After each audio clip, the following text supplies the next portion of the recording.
China and Russia won't fight for Iran.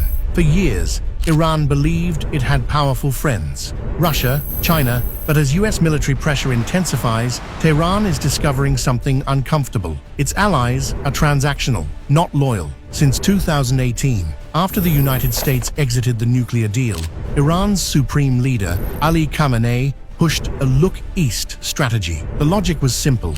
If the West isolates us, we pivot to Moscow and Beijing, and Iran followed through. Joint naval drills in the Gulf of Oman, missile cooperation, oil sales to China, military coordination in Syria. On paper, the partnership looked strong. But when it comes to actual war with the United States, the support shrinks dramatically.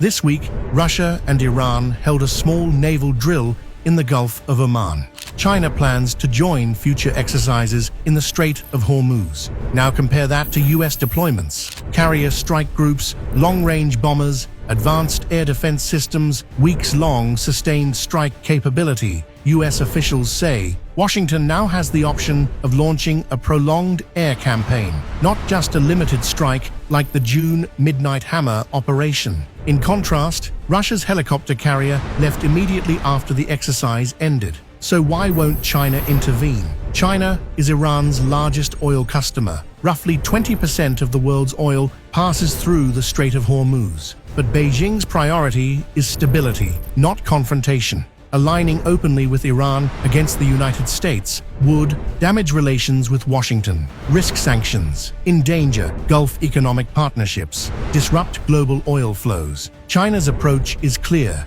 Preserve oil access, avoid direct conflict, position itself for influence if Iran's leadership changes. If the regime collapses, Beijing will secure energy flows, not defend Tehran militarily. And what about Russia? Moscow has benefited from Iran. Drone cooperation, sanctions evasion networks, regional coordination, but Russia is calculating carefully. It does not want to push Trump closer to Ukraine, risk direct US-Russia confrontation, stretch its own military capacity. Russian leaders may hope the Iranian regime survives, but they are unlikely to go to war with the United States to save it. Iran still holds leverage. It can disrupt the Strait of Hormuz regional oil infrastructure. US bases via proxies. Around 20% of global oil flows through Hormuz. That is Tehran's deterrent. But escalation there would also hurt China, its biggest customer, which is another reason Beijing prefers restraint. The narrative of a unified anti-Western axis is overstated.